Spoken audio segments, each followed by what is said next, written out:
tonight, we're very happy to have June Ahern here to talk to us about telepathy and other very interesting subjects. Let me just read you, and you probably have all read it before, but I'll just read it to you. June Ahern is an author of 4 books and a professional speaker. Her interest in study of metaphysics and parapsychology has encouraged her to write and lecture about the benefits of expanding the unconscious mind, conscious applications. Since 1980, June has taught topics such as ESP development and tarot cards. Her debut nonfiction Consumer's Guide to Timeless Counselor, a Guide to Successful Psychic Reading, was the #1 seller in the 1991 New York Whole Life Expo, and she was a featured speaker. After 40-plus years as a psychic medium in private practice, June now shares her talents in a documentary series of the Haunted Bay, San Francisco, and Beyond Paranormal Investigation. And with that, let me just turn it over to June. Okay. Very happy to have her.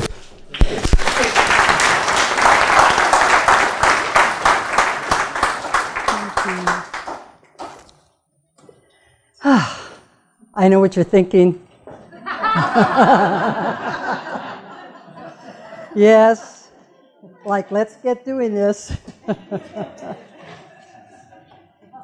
So, you heard a little bit about me professionally, but I want to tell you a little why I got involved with the paranormal world, the metaphysical world, the occult world, all of the spiritual parts of it. Although I had grown up in a very religious family, and I understood that I was to grow spiritually, it never really seemed quite enough for me.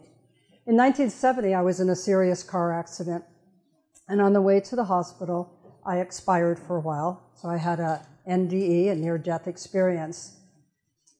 And it took me a long time to actually talk about it because I didn't know how to talk about it, and it just seemed too weird in 1970, even though it was a rather weird time anyway, to talk about that. And Dr. Moody's book, had not come out yet, and people were not as open, or certainly not in my group. But I was never the same again. And I didn't know how to express that. I mean, I was 19 years old, I'm going to say. I had serious facial injuries, and I had to adjust physically, being in a world where people were looking at me with big scars on my face. I happened to have a very good plastic surgeon at that time. And I began to realize that I knew things about people, that I had people I didn't know. I would just envision them, or I would know things about them. And I couldn't understand why, so I went on this journey to find out why.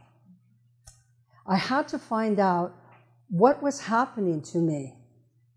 And little by little, as I recovered physically and mentally, emotionally, I went down this journey of finding out. And one of the first things that I did, of course, I had been doing yoga off and on in the 60s. Of course, you're going to do something like that. And I did that. And then I saw a class on tarot cards. And I really didn't know what tarot cards were at that time. But I went and took this class, and it just opened up a whole different way of looking at life. It wasn't about fortune telling. It was about understanding symbolism and understanding messages that are beyond the physical messages of what we hear and what we see. And that's how I got involved.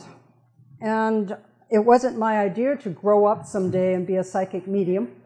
I actually had, before the accident, I had signed up for long-distance truck driving. I wanted to be a truck driver, go across the United States. And I signed up. I wanted to, really big, and go across. But people started coming to me and saying, I heard that you know things about people. And then they brought friends. And pretty soon, that's the way my life started to go down that path. And it wasn't easy because you have a lot of people that say you're weird, you're a con, they got every name in the book for you. So that's a little bit about how I got involved and why. John and I were talking earlier, and what I had said, I'm at the age where I don't have to debate it. You either do and you believe it, you enjoy it, you study it, but I don't have to convince anybody whether it works or not. All I will do is present ideas, present ways that you could become more aware. So when I thought of crossing that chasm into the other world, it was through what I had experienced on the other side. And it was, to me, seeing, hearing, being on the other side was as physical as it would be sitting down and meeting people and having a conversation with them. Except I was rejected. Just when I thought I could stay here, I was said, bye. That's what they said, bye, you gotta go back now. And then I woke up, I of course was in the hospital going into the operating room. But so, what we're looking at, are you the originator of your thoughts? Or part of a group thought transference? Is it possible, without the physical communication, ways of communicating, to be influenced by another's unspoken thoughts or to influence someone else? We'll look at that and we'll experiment with it. Hopefully you think it's a fun way like I do. Perhaps at the end of the presentation, you'll want to look more differently at what is available to you when you communicate.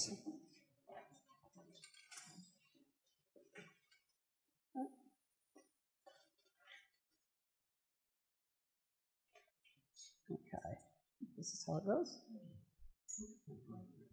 Oh, that way? Oh, wait, I'm upside down. That's not unusual. Oh boy. No wonder this is a bumpy ride. So ESP, extrasensory perception, and I think this group knows about that. And it's the ability to perceive, to know things without the usual 5 physical senses. Seeing, hearing, feeling, smelling, tasting. And it definitely is or can be just as strong as when you physically are having the experience. It's sometimes referred to as a sixth sense. I don't know. That never sat with me, the sixth sense. I always just thought it is our senses, and we have those senses. Now, ESP that we're going to talk about tonight, and there's all different parts of ESP. There's different levels, there's different ways of expressing it. It can be recognition, which means knowing about something from the past. It can be precognition, knowing of what is going on in the future. So those are different kinds of abilities. And that's not what we're really looking at tonight, although you may find out that it does occur for you tonight. By the show of hands, how many people have had or thought they had an ESP experience? Oh, what a great group. Oh my God. I don't usually get that response. Okay, so. We knew that. We knew that. Yeah, see? I knew what you were thinking. So the thought that ESP is actually really happening is quite a debated topic. Skeptics say, no way.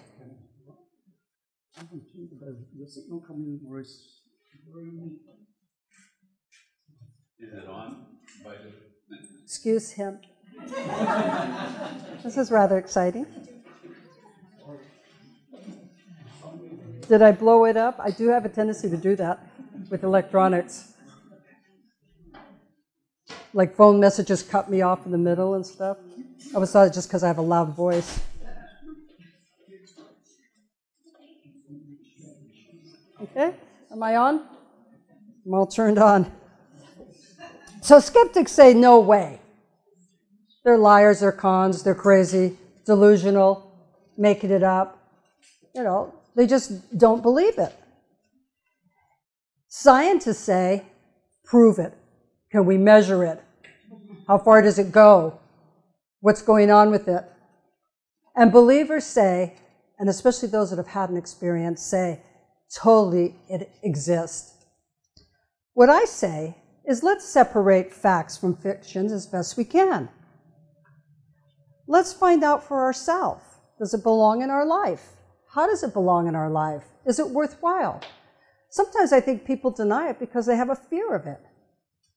How could I be that way? And sometimes what happens is, and I know this from doing, meeting many, many people from all over, all different walks of life. And that has been a real beautiful blessing. Oh boy, now I hear myself. That's weird. That sometimes people do think there's really something wrong with them and have suffered most of their lives. I remember one woman coming to me, and she looked like a horse ready to bolt. She actually sat sideways in her chair and looked at me like that. And I said to her, you talk with a lot of spirits, don't you? It's for real? And she is, and still is, a nurse. I still know her. And she worked in the emergency, and people dying all the time, and they kept showing up to her. But until she came for a session with me, she really was feeling like she was going out of her head. So one of the wonderful things about talking to people is saying, it's okay, there's other people like us. You're okay. I'm with a whole group of others like myself. In the Smithsonian Magazine 2014, there's an article about a research, and it had some pretty successful results. Being able to measure, telepathic communication. I'll talk a little bit more about it. And there's been, other researches that have gone on over the years. We know about Dr. Zenner and Ryan, and they had the research of ESP, and it was thought to be, no good. It didn't work out. It didn't give the results that people wanted. So there is a lot that has been going on with ESP. Again, it's not that it's a new topic, certainly not. What we're talking about is telepathy, the language of your thoughts, what goes on. I love the research and the results we're getting about the brain. More and more work about the brain and how it reacts and how it lights up. I actually, for the last few years, have been relating to my brain through meditation, and before I go to sleep at night, I go into my brain and I purposely say certain words to light up different parts of it. And so I just close my eyes, and then I always go to the laughing part of it. And pretty soon I find myself bringing a color into the laughing part, and I'm laughing. Now, maybe I'm just laughing because I'm laughing, but it's my way of experimenting with my brain. Why I like to teach telepathy. I like to teach telepathy because it is the most used and most understood and the basis, a good foundation for all other ESP abilities. It's a good place to get started, a good place to experiment with and to accept yourself. If this can happen, what else can I expand out to? We transfer thoughts daily, whether we're aware of them or not. It can be really easy. I mean, it doesn't have to be complicated.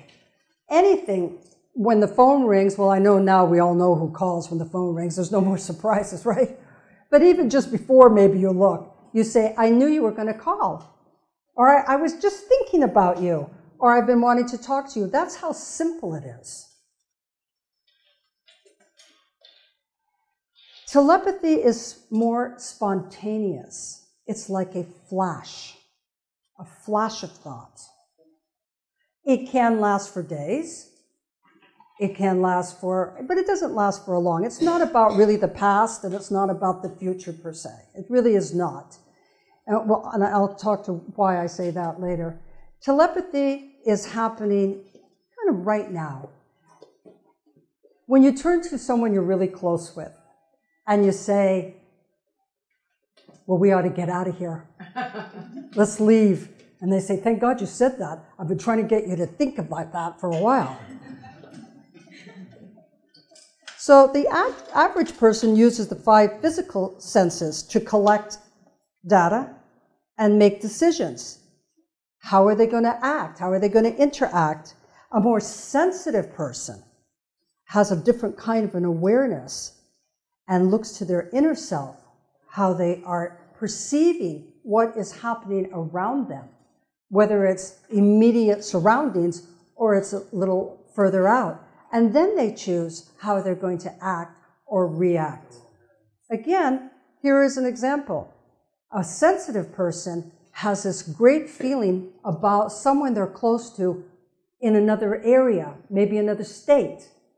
And it won't leave them alone. They keep feeling, I need to get in touch with that person. I'm feeling I need to get in touch. They get in touch, and the person says, thank God you called. Something will happen.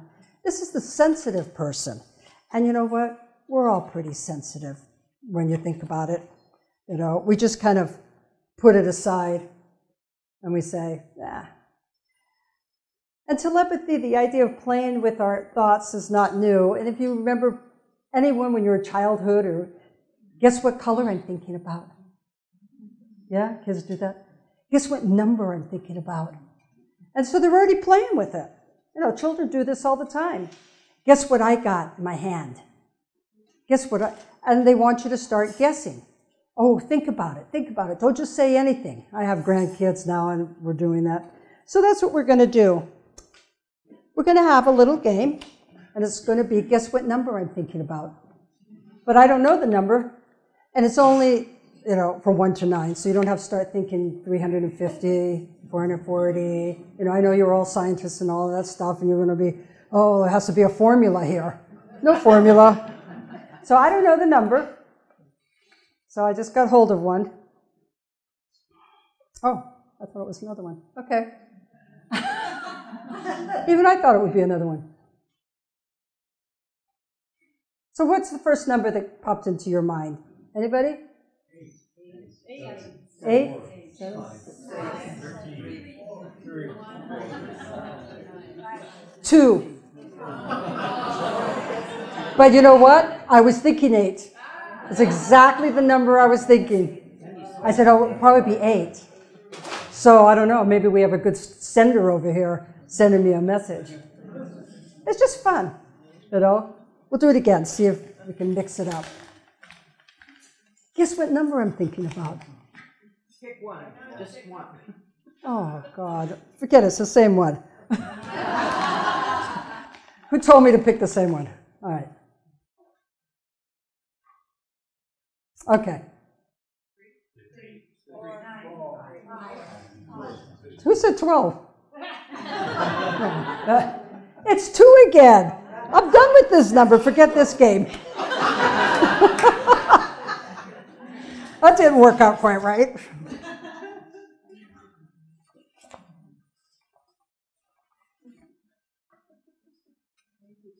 Right side up. Oh, I'm not there yet. Okay. How does it work? Actually, how does it work? Well, I told you a little bit about that test in this article, so I'm going to talk a little bit about that. In a recent experiment, of course, this is 2014, a person in India said hola and ciao to 3 other people in France. Now, they didn't do it through the phone or the text or the email or the PMs and all the other way. Their greeting was not spoken, typed, or text. The communication in question happened between the brains of a set of study subjects, marking one of the first instances of brain-to-brain communication on record. They were wired up to computers and machines and all the wires. I couldn't imagine being tested like that. But the experiment was successful.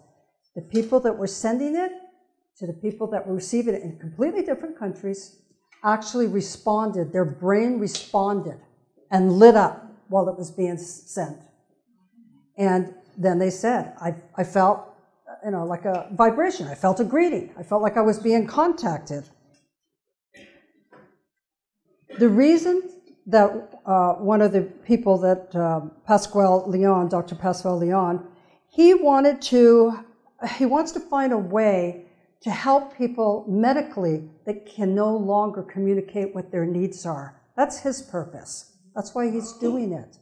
He wants to find a way to, can we really communicate telepathically? And like I said, this was, you know, if you want to read about it, it's one of the most successful researches that I could find to date.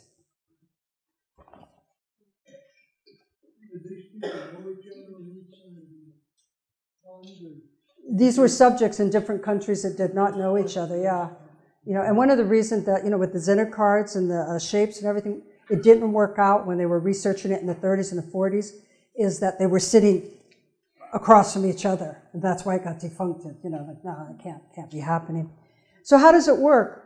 Usually transfers of thoughts happen for the average person while they're sleeping or daydreaming or napping, which I seem to do a lot more napping these days. Hypnosis. Now, why is this? You're in an altered state of consciousness. You're not thinking of all the things you've got to get done. I got to call so-and-so. I got to remember to pick up the bread and the milk. I've got to remember to do my exercises. Oh my God, did I make a doctor's appointment? All these things. Do you know how many thoughts run through your brain at one time? Constant thinking. You wake up in the middle of the night and you think, I can't stop thinking. I'm thinking so much. So when you're in an altered state of consciousness, meditation, hypnosis, as I said, this is when communication can be more clear to you. You can pick it up. Now, people look at psychic readers. I mean, I know for doing readings for years, and people say, but you don't look like the usual psychic reader. You look really normal. You look like you're here. Well, I'll tell you, during a reading, I am not there, but I keep smiling like I am there, so I don't float too far away. And I'm in an altered state of consciousness. You know, people ask me all the time, how do you do it? Well, it just there. I'm in that other place, and I'm getting information.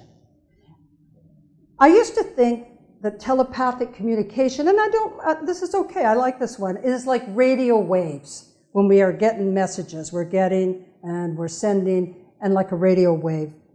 But then I read a different thought about it, and I really like this one. And this is by Rosicrucian H. Spencer Lewis, who's the founder of the Rosicrucian in the United States. And he thought more of it as a vibration.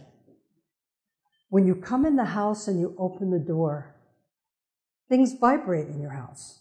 Now, the door might shift, or the window might, depending on how fast you're coming in, the window might rattle. And I look at that and I image that, and that feels very right to me. When we are receiving a message, we're feeling this vibration. Something's happening, something's shifting. I think I can safely say for most of you in this room, remember in the 60s, like, wow, there's some weird vibes here, man. We started using the word vibes, vibration. You walk in some place and you feel something. You can't point to it and say, well, because of this or this. You just feel something is not happening. And certainly we know that true of animals. You know, animals just get the person says, I don't know, he usually really likes everybody. The dog's barking at this person. Well, what's going on? What's happening there? So you can think about it like that. You can think about, how does it happen? Well, it happens when I'm really not in an active reason and logical mind frame on the conscious level. It happens in another kind of level, my subconscious level, my quiet time.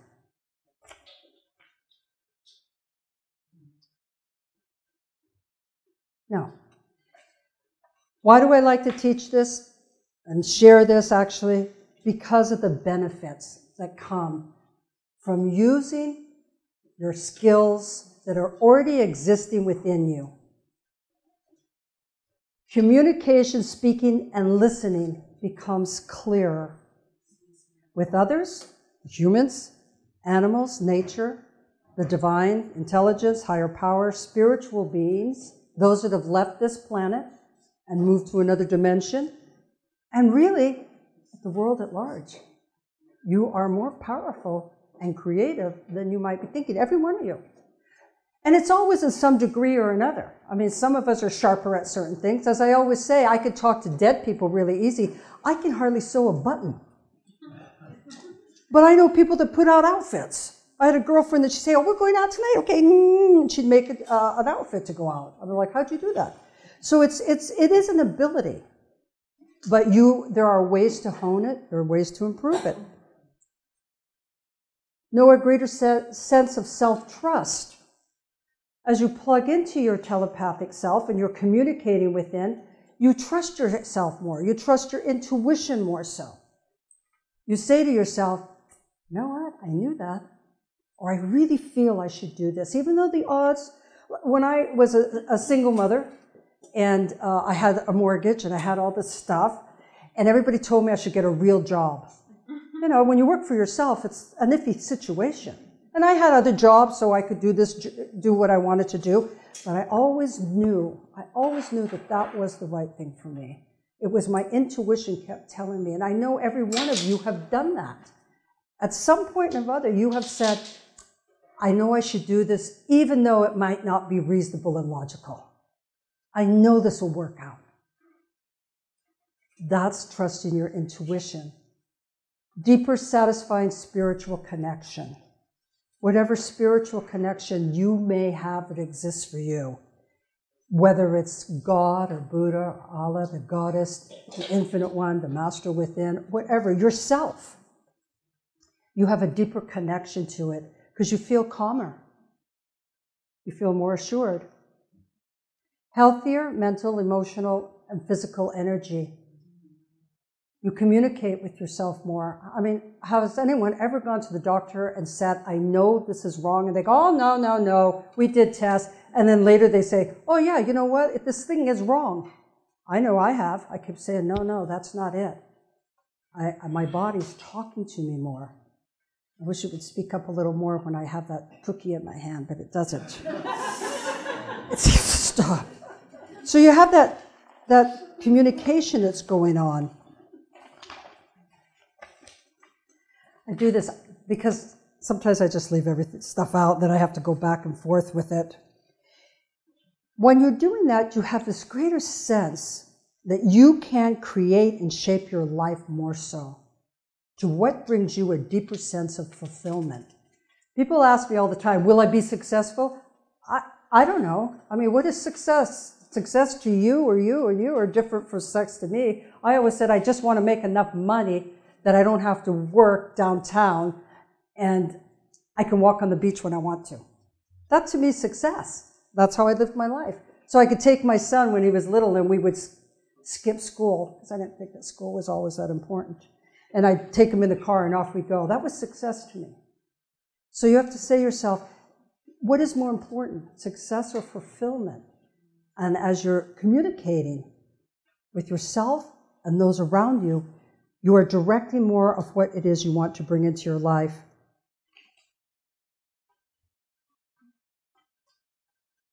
I could talk a lot, but I need some water.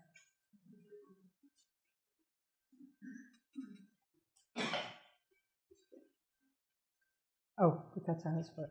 So, there's different kinds of telepathic classifications. And how it happens is, it happens between you and me, or you and I, and on and on. And so it's between individuals. That's usually how it happens. That's usually how we think about it. And that individual includes your pets, by the way. You know, we can study all their body language, but there's times, I remember my husband said to me one time, I said, oh, you want to go out? And the dog's just looking at me, kind of laying down. He said, he doesn't want to go out. Probably wants a treat. I go to the back door, open it, dog goes out. He says, how do you know? I said, well, I could tell. I could just tell that that's what he's saying to me. So communication between individuals, and that's the most common, and that's what people think. Communication between groups, or an individual in a group. That's important, because as groups, it becomes more powerful even. When you are together collectively receiving or sending information, then you have a greater impact on an individual perhaps, or another group. Takes place within self, and we talked about that. You go within yourself. Communication between the subconscious and the conscious mind. So when it's communication between groups, that can be used to create and shift the world more so. I mean, right now everybody's talking about, oh, the sky is falling. Well, and the sky is falling, kind of. But if we keep thinking that way collectively, If we collectively continue to think negative thoughts, then collectively we're creating negative happenings. And so within a group, that's why you have meditation groups that come together. You know, I go to a meditation group, or I go to another group, so that we can collectively send out the same message. 4 types of telepathic communication. Emotional telepathy, sharing feelings. Now this is the most common. And it happens between parents and children. It happens between anyone you have an intimate relationship with. You share emotions. And that doesn't necessarily mean for the positive, it can be for the negative too. Shared feelings. The easiest way is through our feelings. And that's why people say things like, yeah, I haven't heard from you, but I've been feeling things aren't right for you. I've been feeling that you wanted me to call. Like that, emotional telepathy. Mental telepathy, between the mind and the mind. That's a little stronger, and that's a little clearer when we begin to communicate through the mind. And that's what we're going to practice tonight.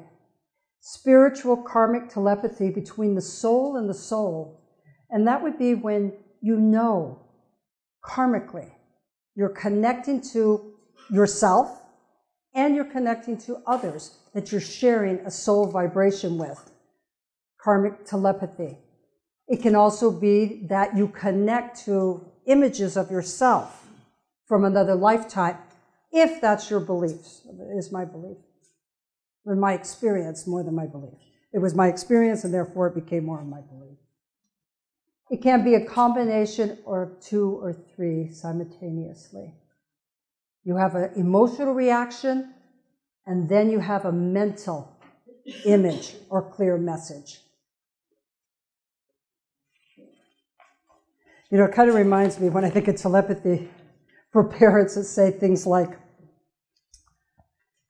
mother will say, I know what you're doing. She's not even looking at you. You're in another room. She goes, I know what you kids are doing in there and you're quiet. Well, how does she know? Well, she's got eyes in the back of her head. But she knows something's up. And you know what? Usually she's right. She knows you're up to no good. So it's really easy to understand emotional telepathy. To me it is.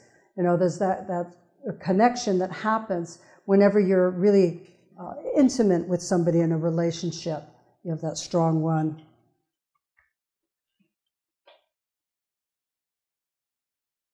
Does it always work?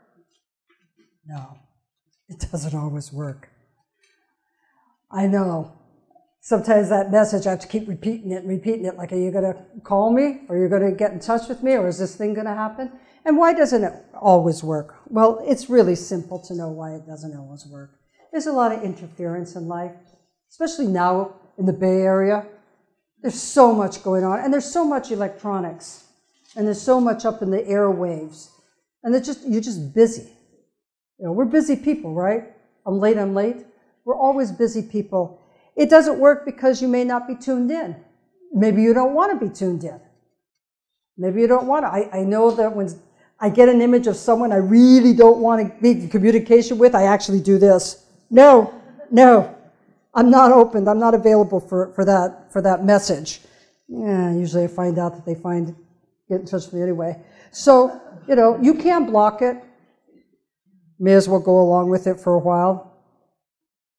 And so it doesn't work because, you know, you're mentally scattered. You're not focused. Most people are really not that very focused. That's why people tell me, I can't meditate. I hear this all the time. I say, do you have 3 minutes that you could sit and focus on your breath? Do you have 4 minutes? It's really wonderful. And you start out really small. You know, people say, I can't do it. And I used to say that too, and then I went to my yoga institute and learned some different techniques, and And I realized, well, this is a lot easier. And once you start meditating, you actually really like being there. And you end up being in the meditative state a little bit longer. It really does clear away a lot of the scattered stuff. It kind of cleans your hard drive a little bit once in a while. So you're not focused. You're not trusting. You get a feeling or a sense and you don't trust it. Here's an example of me not trusting. It costs me money. So I'm late. And I'm in San Francisco, and I'm looking for a parking place. You know, it didn't used to be that way. But here I am, and I'm driving the car, and I said, okay, well, I'm going to turn this block, even though I had a feeling. It said, no, you go to the next block. I said, no, this way. So I pulled the car around fast, and I hit a car. I just sliced the car. I did not pay attention, and I knew I should have paid attention. I even said, I got out of the car, and I go, oh no, I knew I should have went the next block down. So, of course, you know, out of the house and all of that. And that was just one example of how we don't pay attention. We don't pay attention to our intuition. It's just the way it goes. How are you do I have nothing on that? So how are you going to improve this? You know, where it's not working and you really do want to hone in on your telepathic. Well, you have to take time. It's that old thing. You want to improve anything? You got to take time for it. And how do you take time? Well, you gain control of your thoughts. You don't let them run around rampant in your head, you know, like herding cats, and you know, all over your head. You stop. And you stop by consciously saying, I'm going to clear my mind. I'm going to stop. I'm going to stop everything I'm thinking. You have to quiet your mind. And the easiest way to do that is through your breath. It is the absolute easiest way to do it. And I'm sure people have stood here and told you this many times over.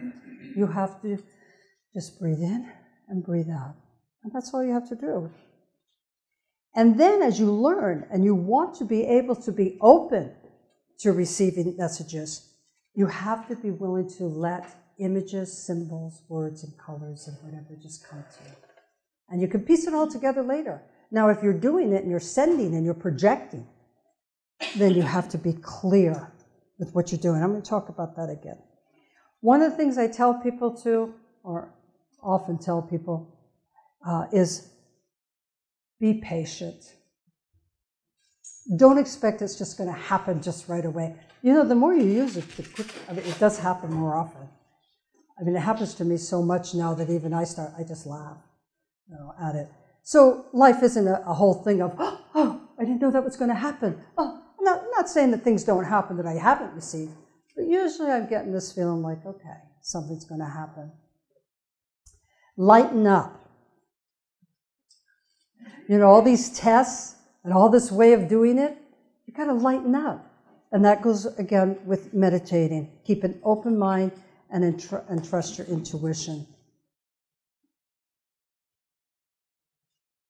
Oh, well, there it is. Right there. I did have it. Take time, gain control of your thoughts, quiet your mind, focus on your target or your intended. Where are you sending this message to, or who are you planning on receiving it from? Be patient, lighten up, keep an open mind, trust your intuition, and follow through with your impressions. This is something when I used to teach my ESP classes, is follow through. Now, people really don't like you coming up and telling them what they're thinking. You got it. It is better when you share. If you have a telepathic message from someone and you're aware of it, you don't call them up and say, I know you're thinking of taking that vacation. It's a bad situation for you. You shouldn't go. They're like, oh my God, I'm going to die. Did you see me dying? Everybody, I get so many people that are all into the darkness of all this psychic stuff. Like, oh, I only dream about dead people dying and stuff. And I go, well, translate it and do something nice with your powers then. So what you want to do is that you call somebody. So I think I'm taking a vacation, but I understand this isn't a good location to go to. What do you think? And they say, that's funny you say that.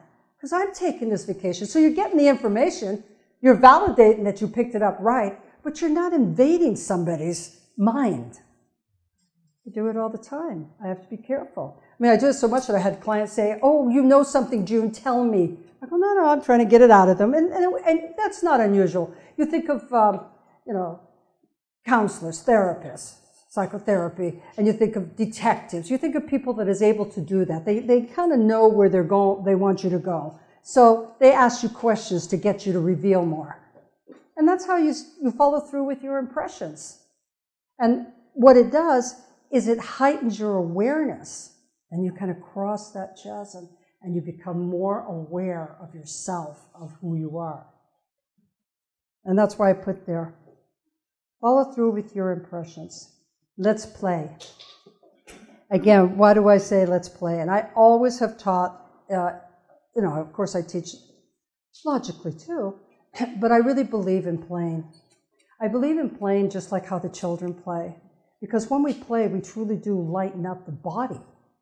The body itself begins to feel more flexible and flowing. The mind opens up.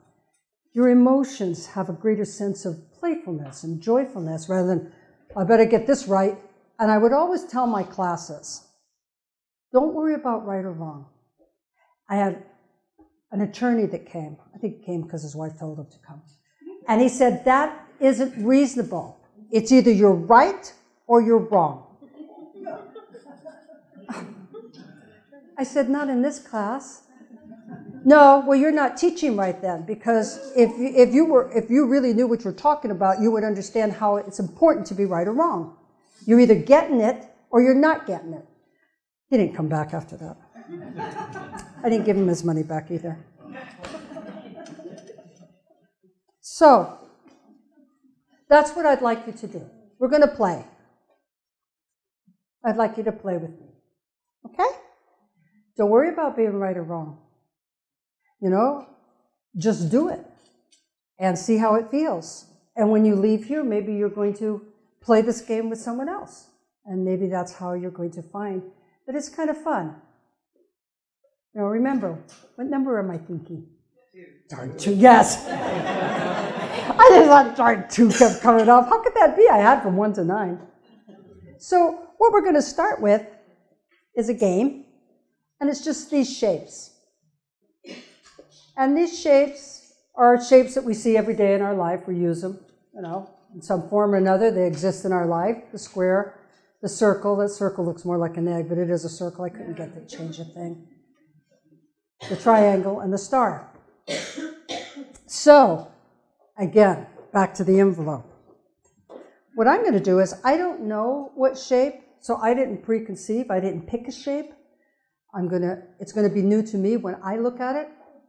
I would like you to just mentally wash off your middle eye, quiet yourself, take 5.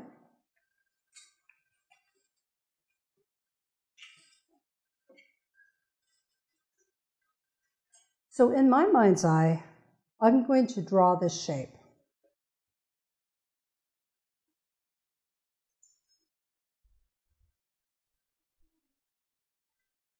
And then I'm going to send it out. And it will multiply. And this shape will be all over the room.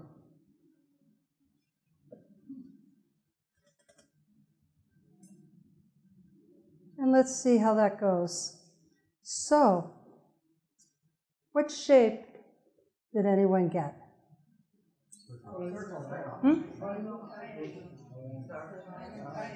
So you got a shape. You did kind of open your mind. Square.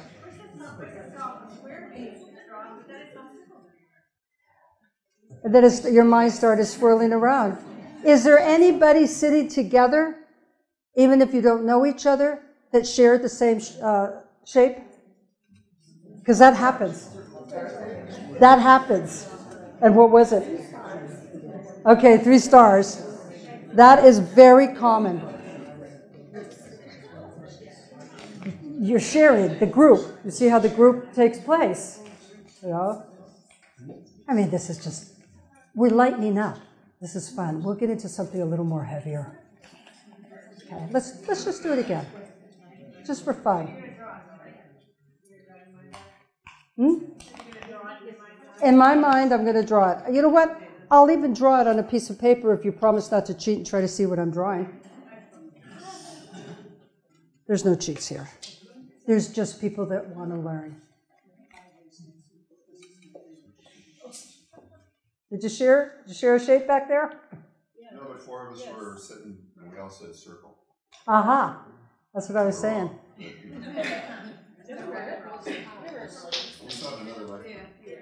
Okay.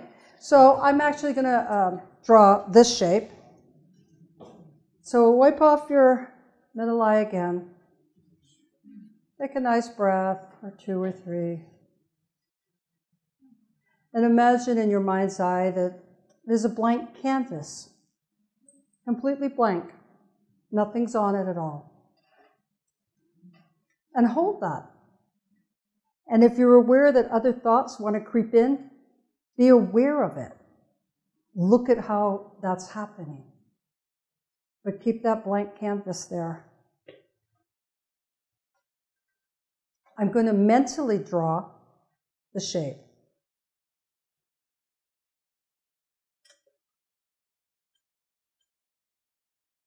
And now I'm actually going to draw the shape.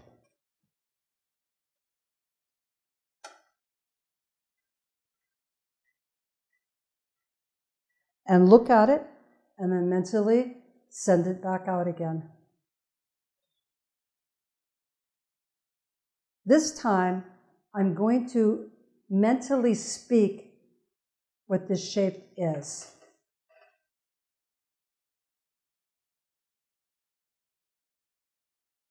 And I'm going to physically write what the shape is.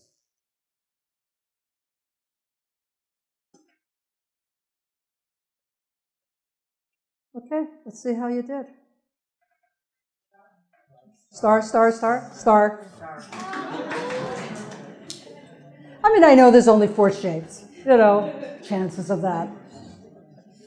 And what is this? This is just to get you to relax and open up too. It's fun. Star.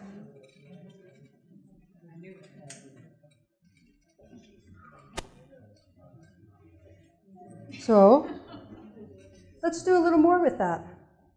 So you see, I said I'm mentally drawing it for you to see. I'm verbalizing what the shape is for you to hear. So we're going to go to colors. Just those colors. No other colors. When I do this with a group of people, start saying purple, black. I'm like, no, just those colors. Okay? I'm going to look at the color that comes up. I'm going to mentally say what the color is. I'm going to both physically write what the color is. But now I'm going to feel the color. So, see, hear, feel.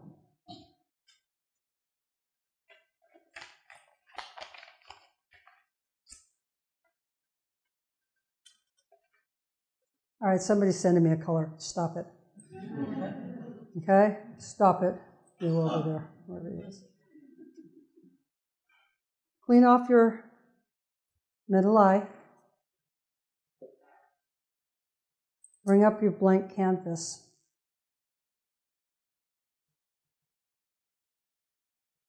I'm coloring the canvas.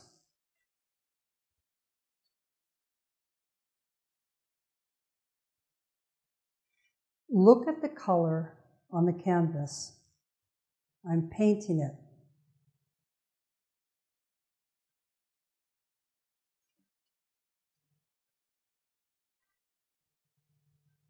I am now going to write it. And I'm going to verbalize that mentally to you, what the color is.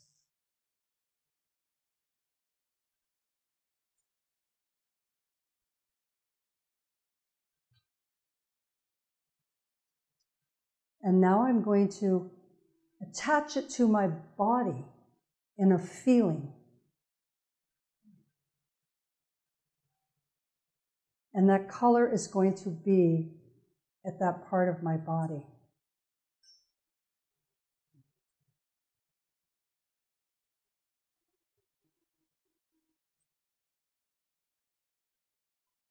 Okay, let's see what we have.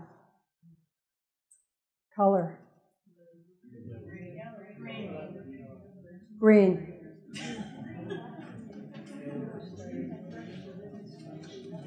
Did you see it or hear it or both? Okay. Where did you feel it in your body, if at all? In your head. Anybody feel it? Yeah. Here and here. My fifth and fourth chakra, so it was right here. Green. Communicating with clarity. Right here. You like that one? The color? Was the color easier than the shape? Yeah, the shape's often not that easy, but the colors will be easier. What was the color someone was sending you? Red. That was me. I already told them. Oh, okay. I'm like, no, it's not that. But you hadn't chosen it yet. No, I hadn't chosen it yet. And I'm like, oh, someone's sending me this color. So this is just a small example. It's just something, it's kind of like priming you. It's kind of priming you along. You know, what are we doing here? How can it happen? How can you make it fun, and how can you practice it with somebody else? Because as you practice it, when I would have students and they would leave for the week, you know, between classes, they would practice. They would get together and call each other. They wouldn't actually physically get together. But one would be a sender and receiver, and we're going to go into that. And that they would practice it. And I'll tell you, and that was quite a while since I've actually taught that class, and their life really has changed for more fulfillment of what they wanted to create. They are more fulfilled because they are more assured and they're clear of what it is they want to, by also using their psychic energy powers, abilities, really. So I want to take you on another one, and this one we are going to use all of our faculties. See, hear, touch, taste, feel. I'm going to use all of it, okay? So we're going to go a little deeper into meditation. This is about as technical as I think I can get. If it works, or how it works. Okay. And music often will help us. Oops.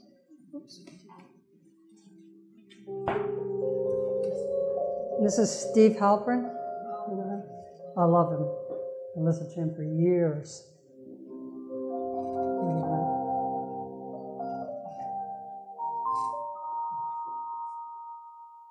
So,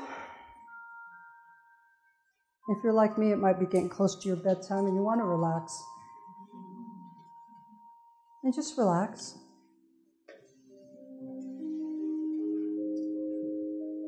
And the best way to relax is always paying attention to your breath first. Breathing in and out. And just a natural rhythm in and out. You don't have to do anything, deep breathing or whatever. Just breathe in and out.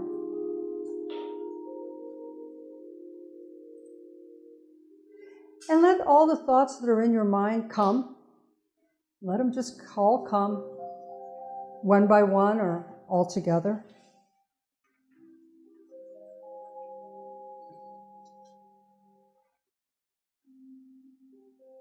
And eventually, let them drift by your mind. Do not hold on to those thoughts, no matter what they may be. As though you were standing outside of yourself, looking at yourself with the thoughts. And now you go into your quiet self. I am quiet.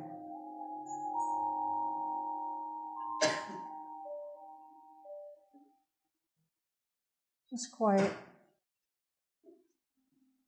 And I'm going to take you somewhere. And in that space that I'm taking you to, I'm going to share with you shapes and colors, images. And I'm doing that now in my mind's eye. I am looking into this place.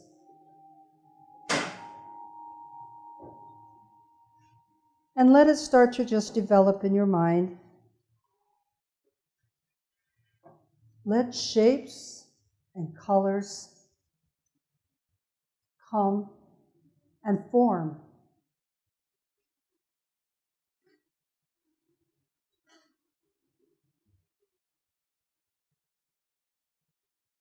I'm looking around. And as I look around, you're looking with me.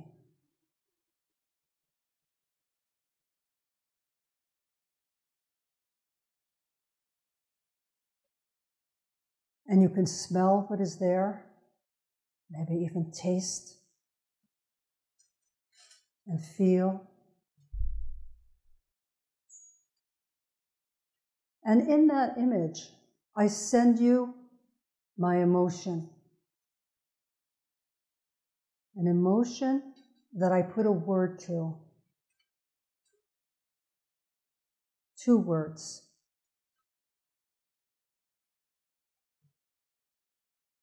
I'm going to write the words, and as I write them, I'm going to mentally send them to you.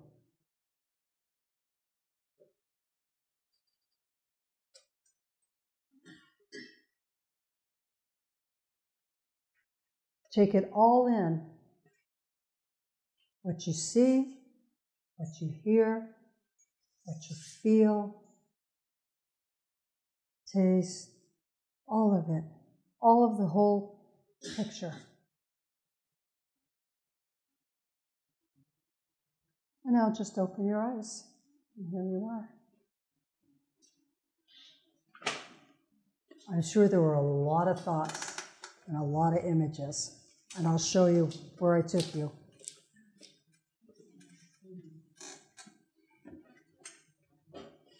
I took you out in nature. It's beautiful sky and the different shapes, the trees, the mountains, the flowers. There's yellow, green. How would you do with your green? Is there a lot of picking up of green? Yeah. Did you feel you were outside? Yeah. Yeah. Did you feel that there were another being in the image?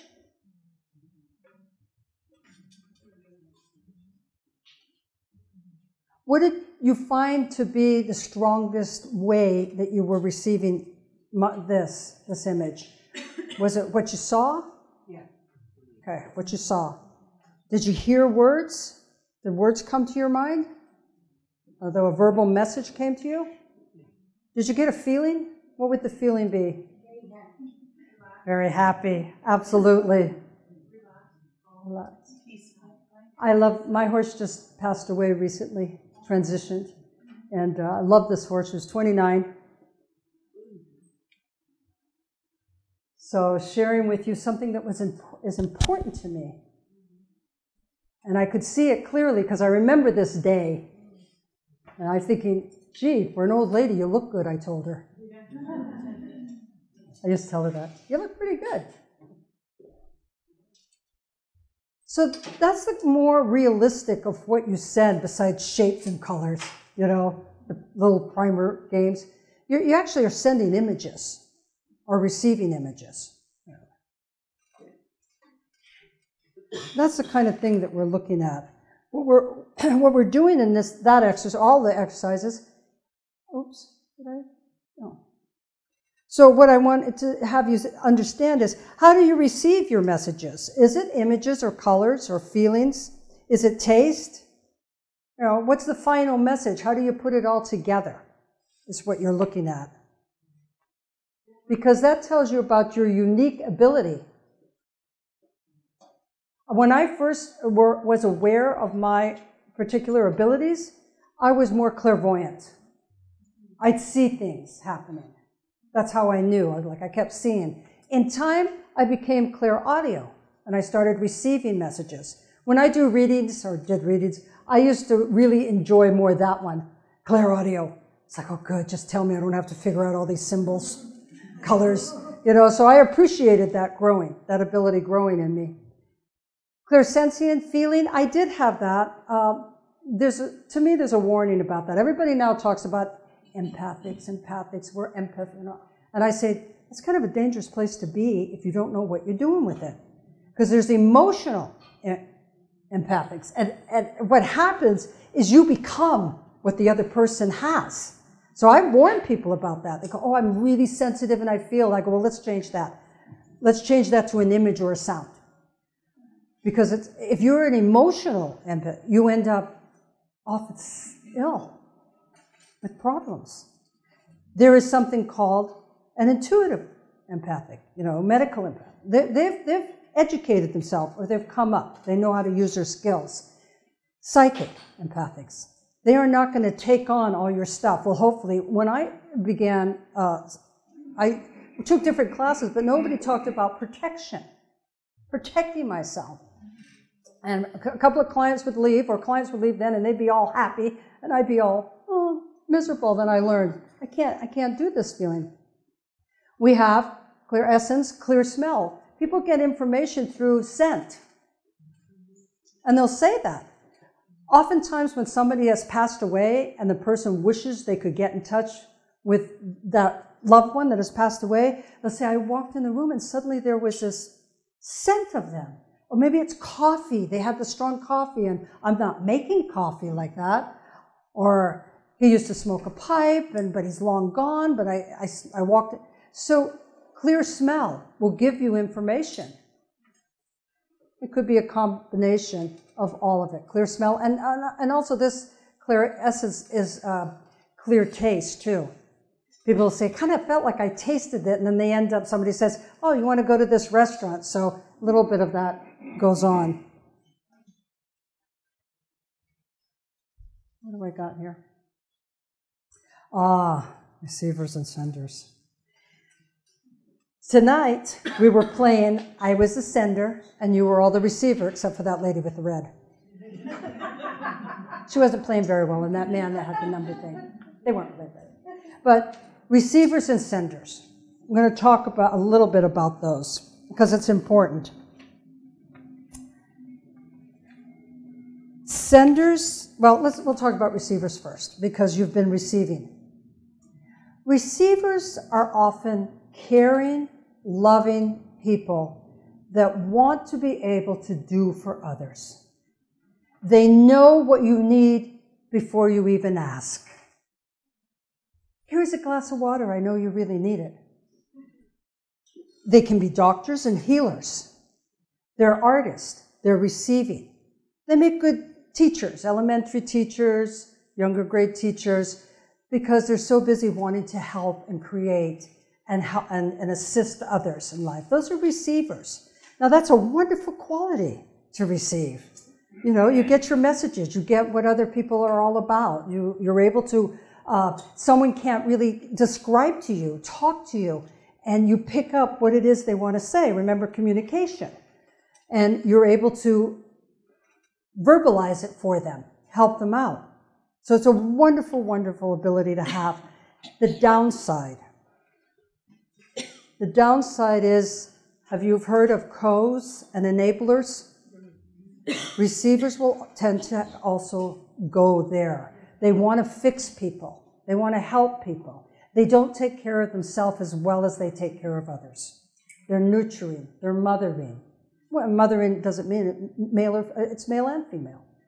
So receivers are wonderful. And certainly you want to have a strong receiving ability. I absolutely was a much stronger receiver when I first began. And it was wonderful, but it did start to cause problems for me because I was just getting too much. The other aspect is the sender. Now, the sender is more controlling, more focused. They're leaders, they're originators, innovators. They're the ones that come up with the idea and say, we're going to build this. Historically, they are the ones that made history. The other side of it is they're so focused on their own self and their own goal that they can really alienate relationships. They can be controlling and domineering. They can be manipulative to get what they want because they're so focused on what they want. So the whole thing is the ability to balance it. And that's what you want to learn to do. How do I strengthen what I have already? If you're a strong receiver, how do I do it? Do I image more? Do I hear my messages? Do I feel it? How does this happen? And then you say, now I want to send. You know the whole thing about the law of attraction? I didn't read the book because I've actually been working principles that include other things besides attracting, because there's a whole lot of other stuff that goes up with attracting. That would be sending ability. So if you're not getting what you want, you better work on your sending ability. Get clear.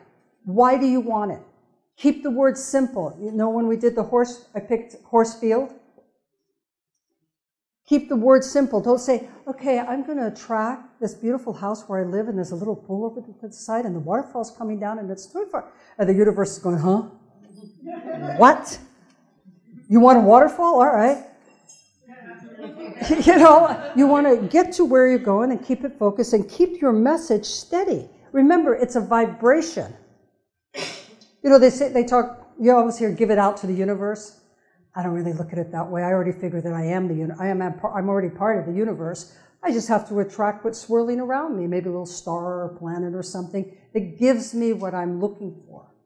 So receiving and sending. How do you balance it?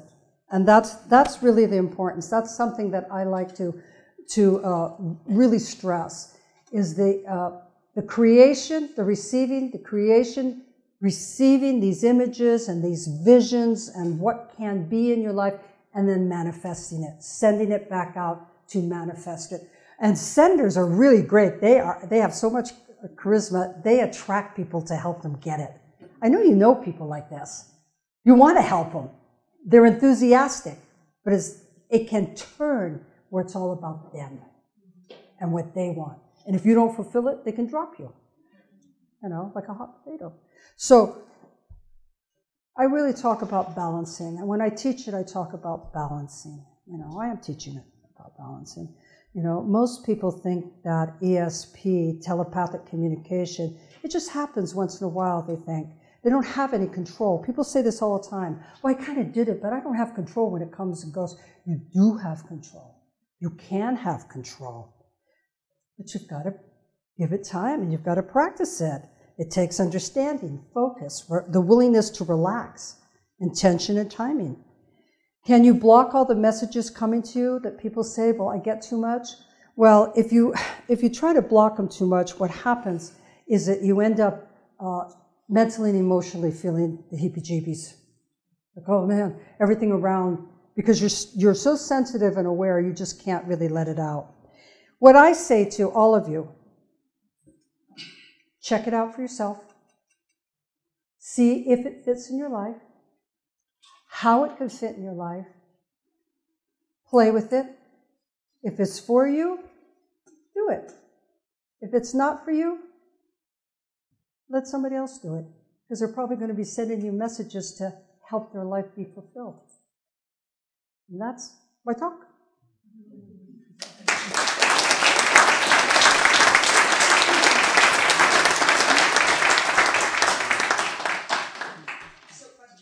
So I understand I'm going to get to take questions. I have to tell you, I'm a little hard of hearing. Goes with the gray hair, not the blue hair. So I think we're going to have a microphone. Yes. And hopefully I can hear that. How did you know you were walking? I didn't say I was a walk-in. Your book did. Oh. Well, it doesn't really, no, actually my book doesn't say I was a walk-in. I say that I'm not sure if I was a walk-in. Yeah, because I really did not want to give up that control. But I understand as my life went on that whatever happened at the time that I went to the other side or the next dimension, that I came back with a whole different purpose. And I did connect to a spirit in time, that spirit was doing a lot of my work. That's why it became kind of easier than if I don't know. So when did I know? I probably didn't acknowledge it or accept it to more like 20 years or so after my accident. Yeah, I didn't want to accept it right away at all. That's a good question. Jane, could you talk to us a little bit about your workshop on Sunday? Okay, my workshop on Sunday is going to be a little more where we are honing our skills by through these exercises, more on sending and receiving, and in group-like way. We're going to be sharing it, so people that come to the workshop, they're going to be doing sending and receiving. And we're going to look more closely at how to hone different skills, the clairaudio, clairvoyancy, and include all of that. I'm also going to talk a little bit there about how we communicate with those that have passed on, and how we can set that up to have messages received and send. Well, usually we want a message back, but we also want them to fix things for us. Usually they say, I'm sorry, I'm resting, but they can come back and be helpful at times. So that workshop will be really on honing your skills through demonstrating it, both with not individually, in a one-on-one, and then in a group environment. So the group will be sending messages, and the group will be receiving. And then they'll get together and come up with one idea. It's kind of an interesting, I think Susan took my class on this years ago. And that's how we did it.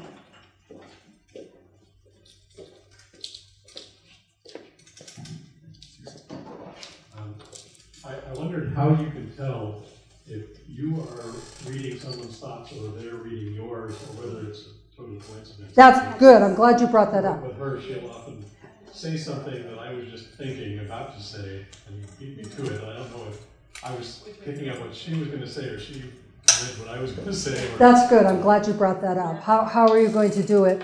Well, one of the ways you'll do it, if it just comes in a flash, like all of a sudden you thought about it. Oh, wow, that's weird. I never thought about that before, or I wasn't thinking. Yeah, and as you practice it, you become more aware of, that wasn't really my thought. I wasn't thinking about that. Why? Then you question yourself, was I the originator of that thought? Or was somebody transferring that thought to me? Like red. Before I even looked in the envelope, I got red, and red just like came at me real fast. And so I knew that wasn't my thought, because my intention was just to pick a color. But I always know, a number. When somebody does a number, I get it. And the more that you become aware of it, telepathy, thoughts, transferring or receiving, the more that you're aware of when it's that, like, that's not my thought. And you can say, is it a good thought? It doesn't have to be a negative thought. Well, maybe it is, especially people that are close together. They, couples do this all the time. They go, oh, stop it, I was just thinking about that. They just do it all the time. I hope that answered all of that.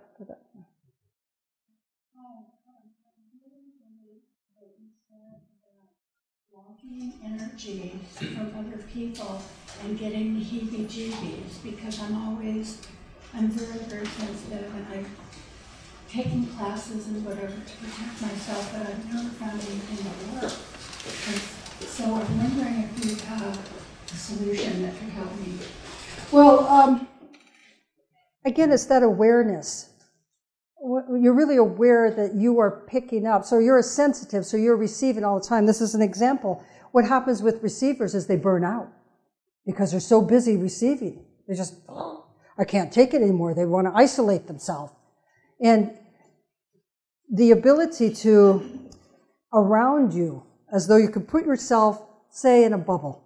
You put yourself there, and you're aware of what's coming toward you.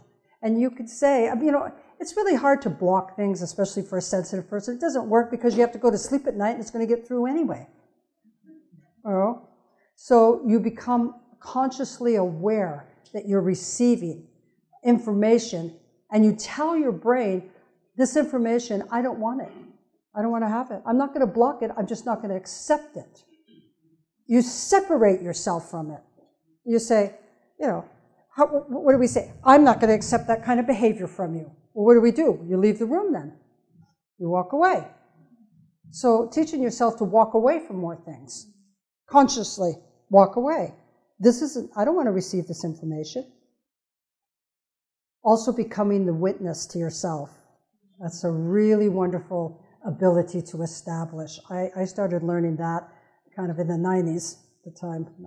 And the ability to watching me thinking and reacting.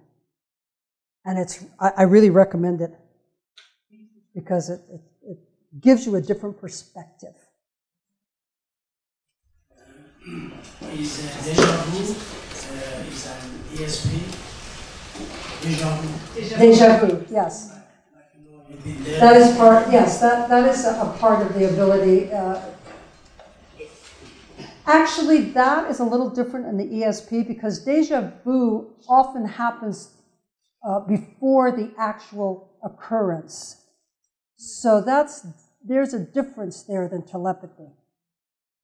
That's the telepathic ability, the ability to travel through time and space. So that's different. This here is talking about telepathy. You have it many times. Oh.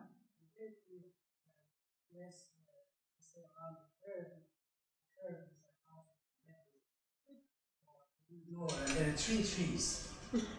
Very, very. So you have the ability to precognition. I see what is going to happen. So life should not be really that surprising to you. I mean, that's the truth. You know what things are going to happen. Well, yeah, but they use the term deja vu. I know that day. I know what's going to happen. So, I don't really use deja vu anymore because I know it's different. I look at it differently. I used to when I started out.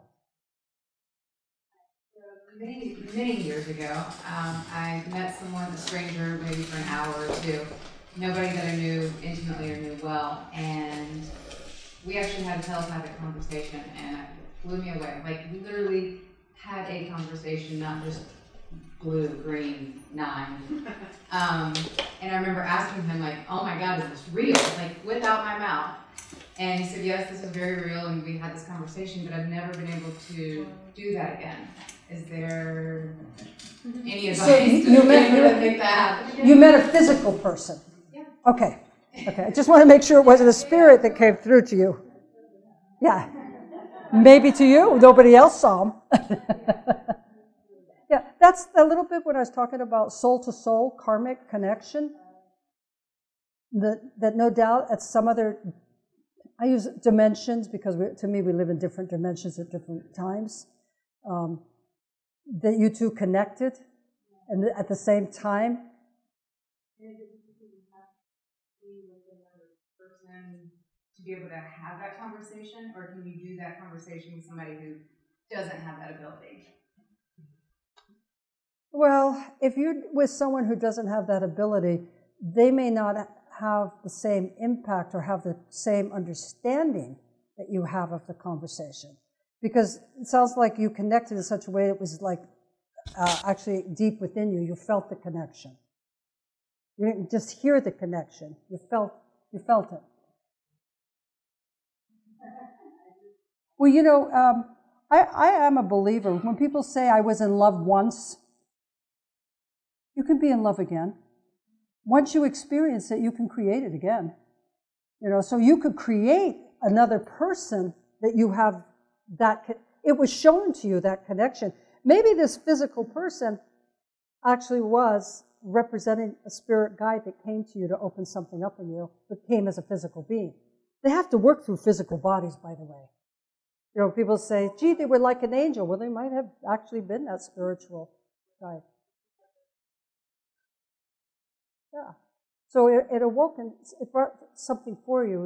You became aware differently.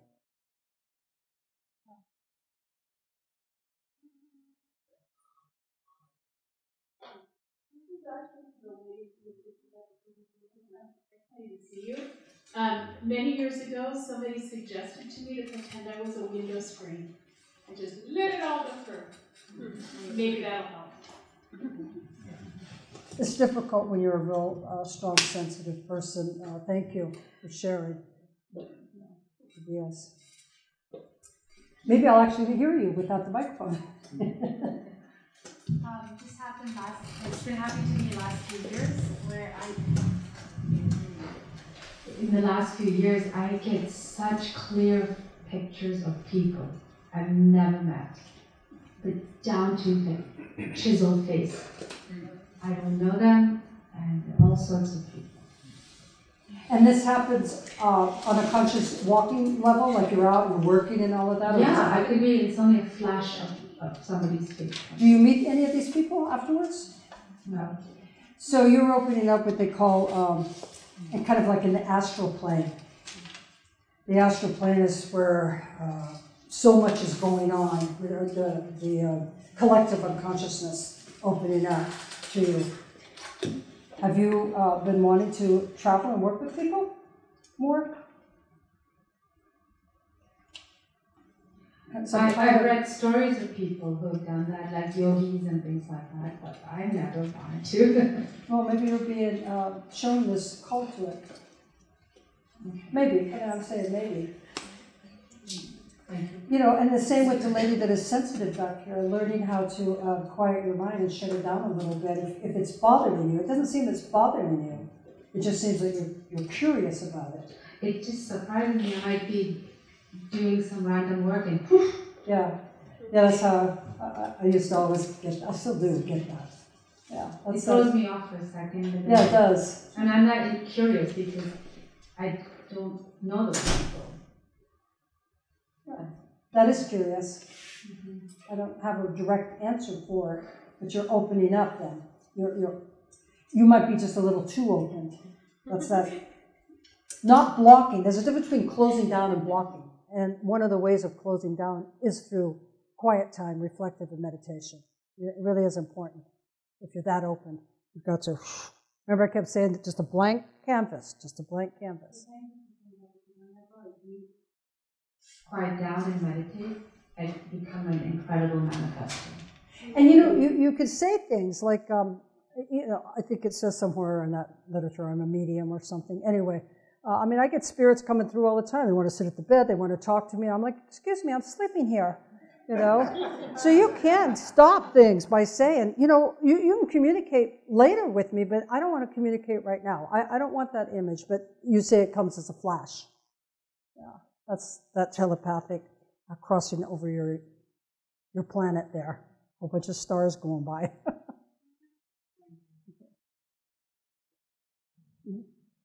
So, about 2.5 weeks ago, I was in my psychology class, and the psychologist walks in the class and says, I'm just letting everybody know I've been yelled at by a client earlier, and I'm just, trying to, and so I started to just, help him, and he did a meditation. I was just sending him love and all this stuff, and then after the class left, I just showed him how to just disconnect.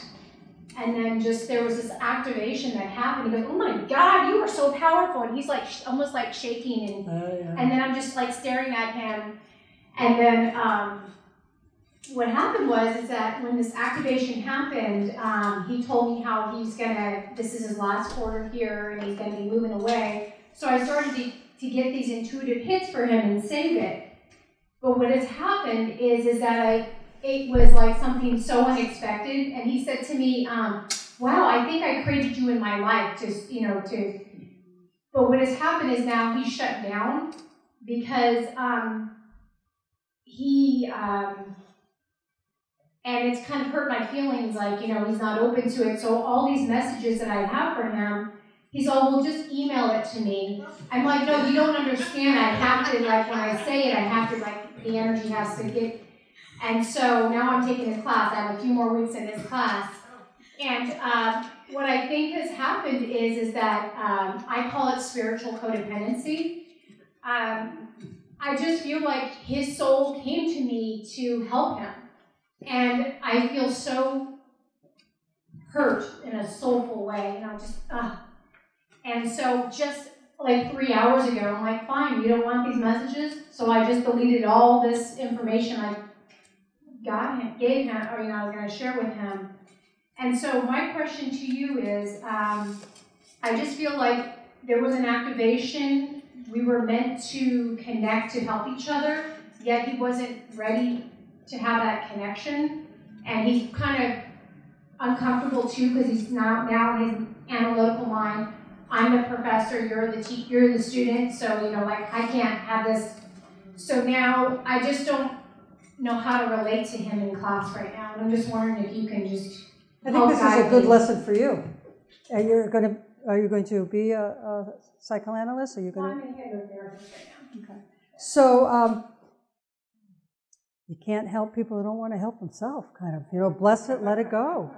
It's not. I know. I get messages for people, and I remember I have to be careful how I share them. Remember, I was talking about be careful how you share them. He's not ready. He doesn't want that relationship with you. He's telling you no. And if you're hurt because you have this, it is an energy that builds up. I used to get really pissed when clients didn't show up for their appointment because I had been meditating. I had this thing. I fixed it. I just charged them anyway. So instead of being hurt and burdened with all this, I'm like, okay, and it is hard to let go of psychic information, but you have to. You just have to say, I'm going to let it go. It's not mine. It doesn't belong to you to begin with. If you're the receiver, it's not your information. It belongs to him when he's ready for it. Obviously, he's not ready for it. So I just pray that he'll get the information from other sources. No, you don't pray anything. You just say that, yeah, if you want to. He's not ready.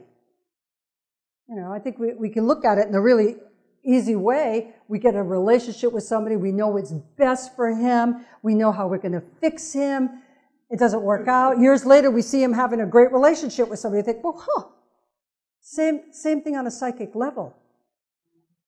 So don't waste your energy on him. Find a way to cleanse. It might be time for you to take a retreat or cleanse your own energy, because that's pretty intense when you know that for someone. I know about this.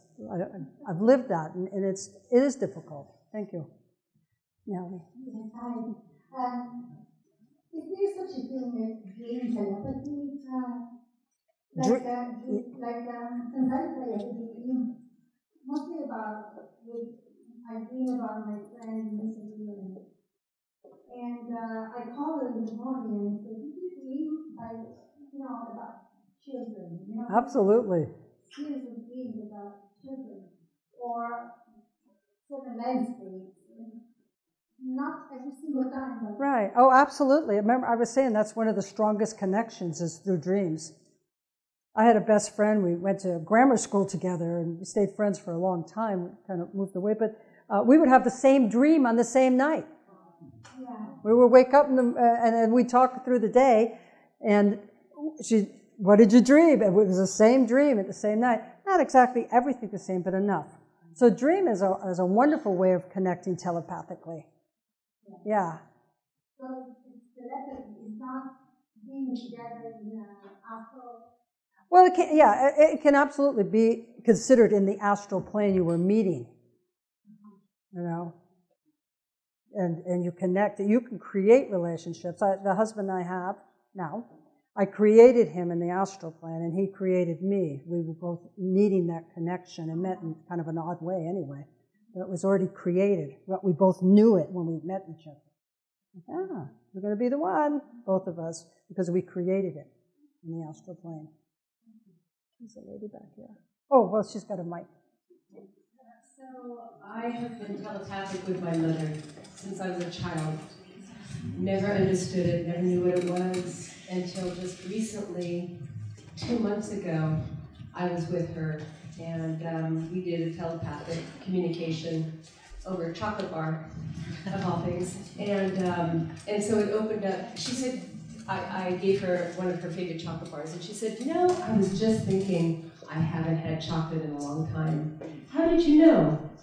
And I said, "Mom, you and I have had this thing going on." I said, "I think you and I are telepathic." She says, "I know." What do you mean you know? I've known it for eons. What? And you never told me? No, I just never thought about it. But I have been angry with her for eons because I was the receiver, she was the sender. I could never do anything on my own. She always knew, and it took away my pleasure of serving her when I wanted to from my heart. So my message is that it's so important to talk about it because it is really real, and I feel myself getting emotional about it. Sorry, but it's huge. I remember in the beginning, thank you for sharing. And then I said it happens whether you're able to understand it or not. It happens almost daily in some form or another between people or animals, even nature. You plug into nature, and yes, talk about it. Well, it wasn't really as accepted now. It's more accepted. Well, in this group, anyway, this is a wonderful group, so open-minded. It's a good group. You know, I've talked to groups where people are just going like this at me. What, is she going to con me out of something now?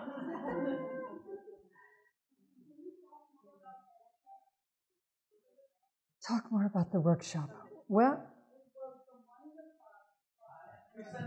yes, it's 1 to 5 on Sunday, and it's in Los Gatos. Los Altos, you see, I won't even know where I'm going. But I'll be there telepathically. Well, I think that, again, we're going to get much deeper into, tonight we're just doing this little fun game. We'll get much deeper into more meaningful messages to share with each other and take each other to places. And again, what does it do? It strengthens your understanding. You're learning while you're gaining trust in what you're doing. I know from teaching it before how enjoyable it is to, as you said, to recognize it, to know it's happening, and to be able to identify with someone who doesn't know that it's happening, and you're able to let the person know, we're sharing an idea, like you shared the idea, and he knew it, the professor knew it, but teaching you also how to approach it, and how do you approach somebody and tell them. I had this man standing next to me. I was looking at the Safeway. I was trying to decide which beans to buy, and he's standing next to me, and his father came up and had a message for him. Well, his father was in spirit. I couldn't turn and say, "Oh, your father's here, and he wants to talk to you," because he'd really say, "Oh, lady." And I said, I'm trying to decide if you cook these beans. I said, my father used to make these great, and he said, "That's funny you say that, because my father," and I'm like, "Yeah, I know." So it's how you are able to give information that you already know, or information you're receiving to clarify it. And that's something that we're going to do more so. How do we do this? What's the best way to do this? Good. I can hear you. On a different level. Okay. I get from time to time some type of wacky words come to me, and for writing poetry, things I can't say that I thought them up for myself, and I know a lot of other, I've heard from songwriters and other poets, they say, "Oh, I don't know where those words come from," but they do, and then it takes me a while to figure out what they might mean, and I write some poem about it, but that whole creative process of writing and the words come to you, and they stamp their feet around my brain until I write them down. But then it's just that's the creator, the receiver. I talked about the creator, that you're in touch with your great creating mind. But also, sometimes I get ideas, and I really believe that when I'm receiving them, that they are from a spirit guide and an angel sending me words, sending me messages. I mean, I have a sister in spirit that I started out with my Rosicrucians with her, and some of my Rosie friends here, and she speaks to me from the heavens now, telling me, you're going to be asked to do this and that. And I say, "Oh, no, I'm not." I'm not going to do it. And right enough, I'm asked to do something or speak or whatever. So that's that creative mind, that you're in touch with your inner self, but you're also, my belief is that we are in touch with other poet. You're in touch with a poet that's speaking through you. That's what I think. That's my thought. Good. Yeah. I have a preoccupation with the emergence of a global community, because we have a billion migrants, perhaps. And my question is, it came up about 5 minutes ago in my mind as I was listening to you, can telepathy or thinking at a distance, can that transcend language? Yes. So my specific question is, could a person be thinking of forming maybe a global community, and they're thinking those words in English? Can someone in France receive that at a macro level? Great question. That's good. And absolutely, we think of, as human beings, we go into language so much. Well, they're not speaking this language, but when you communicate telepathically, I have communicated with spirits that did not speak English and was able to give the right information. How did I do it? I really don't. I don't have the answers to all of how it happens, but it was accurate to the person receiving it. Oh, yeah, they did live there in that part of Germany or whatever. So yes, to your question, yes, because you may not only be sending words, you may be sending images and feelings. So you're sending this global message, and others in the globe are picking it up, and they're responding back to you, and then you're also responding to them. And actually, I think we need to do more of that. We have peace time every day. As Rosicrucians, we take time every day to send peace out into the world. It's really important on a global way. A follow-up question. Yes. We saw the Cabbage Patch Kids, that whole phenomenon. It was clearly a shared thinking event, right? Even the Holocaust was a shared thinking event. The My Lai massacre in Vietnam, men's neckties, wide and narrow. We are, in fact, sharing thought. Absolutely. Is the mechanism of shared thought at the macro level the same mechanism as the individual shared telepathy? Same method or different method? I would say that it's more of a stronger heightened method, because the way we share thoughts comes through image and sound. I mean, there's not a whole lot of other ways of sharing, of communicating. So it is a person that is stronger. If you are a stronger sender, you're still sharing it in the same way. You're still communicating the same way. I think words are really important. And you're saying, well, can you translate to other words? Yeah, absolutely. On the mental telepathic plane, it will actually translate into the language the person understands, because it's a brain to a brain. You're touching. I believe that I read recently, scientists are even saying they know you have a brain, and they know they're accepting there's something like a mind, but they're not too sure where the mind is. So it's your mind. The Cabbage Patch. I have one of those. How did you know that? That I have that Cabbage Patch, the original? Following up on this question, by extrapolation, if enough people who had this ability or capability together send out that energy into the universe, maybe I'm using the wrong words, but might it be possible to counteract words? But the thing is it possible in your time frame? That gets to be the problem. Because when people want something and send a message, they want it within their time frame, within how they see it. And it can shape differently than how you may want it. Here's one of the challenges of people that are sending messages, and often in a group like environment where you're going to get together and do it. You cannot let negative thinking and fear get into any of those messages, because that is also being created. And that's something in the workshop that we talk about more, and I'll show how it's done when they get groups together. But could we do more We absolutely could do counterbalance more. all the negative thinking, particularly that's going on right now. Absolutely. We not only can we should be doing more. We should be meeting in groups and doing more. We should be sharing it with other people. Even if you pick a good friend, you say, hey, listen, what's a good time through the week for us to just, in our own houses, get together and send out the messages of, I forget, I don't do peace anymore. I go, can we use our intelligence? That's the message I send now, the higher consciousness and the intelligence. But like you said, the Holocaust was a shared world experience. Horribly and sadly, certain things have to happen in the world to shake things up. I don't think we're all supposed to, I remember Yogi Sri Swami Satyananda saying, don't expect a smooth free ride.